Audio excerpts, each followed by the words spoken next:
એલા ઓલી ગાડી કઈ જાય છે? અરે ઈ 2019 ની Swift JTI top model MJD multinational jet engine વાળી 298 સીસી ની ટોપ મોડેલ ની ગાડી ભાઈ. ઈ તો ગાડી હતી. અટાણે ક્યાંના જમાના રહ્યા છે.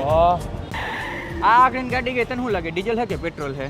ભાઈ કેમ ખબર પડે? ઈ ગાડી સીએનજી હતી અને ધુવાડે ને સુગંધથી મને ખબર પડી જાય. મારામાં એક દિવ્ય શક્તિ છે. હું ધુવાડે સુગંધ મારું ને ઈ ભેગું કહી દઉં કે સીએનજી છે, પેટ્રોલ છે કે ઇલેક્ટ્રિક છે. ઇલેક્ટ્રિક? એમાં ક્યાં ધુવાડિયું આવે? તને નહીં ખબર પડી ભાઈ, તું પેલા ગાડીનું નોલેજ લેતો આવ. આ પાછળ કઈ ગાડી જાય છે તને ખબર છે? ઈ મહેન્દ્રની 2009 ની ઇનોવા મોડલ છે. આવાજથી હું તને સાંભળીને કહી દઉં કઈ છે જોઈ લે પાછળ. તો પાછળ તો કિયા હે. અરે ઓલા રોડ ની વાત કરું હું ભાઈ. આગળ ગાડી ગઈ ને એમાં હું ફોલ્ટ છે તને ખબર પડી? એ આગળ જાય ને ભેગું પિસ્ટન ફાટી જાય. ઓલી ગોલાઈ નહીં વરી ને પેલા પિસ્ટન ફાટી જાય જોજે. એ ગોલાઈ વરી ગઈ તો એ વઈ ગઈ. અરે ગોલાઈ વરી પછી આગળ પિસ્ટન ફાટી જવાનું ભાઈ. અવાજ ઉપરથી કહી દઉં. તું રહેવા દે ને યાર, કોકની ગાડી તારે પથારી ફેરવી દે. હું હાલી નીકળા. અરે ભાઈ તારી પાસે નોલેજ નથી એટલે ભાઈ ગાડીનું નોલેજ લઈને બેઠો હું.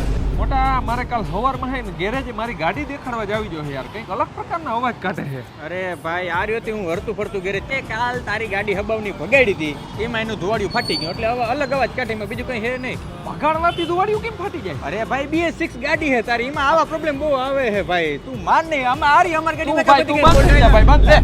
નોલેજ નથી તમારી પાસે.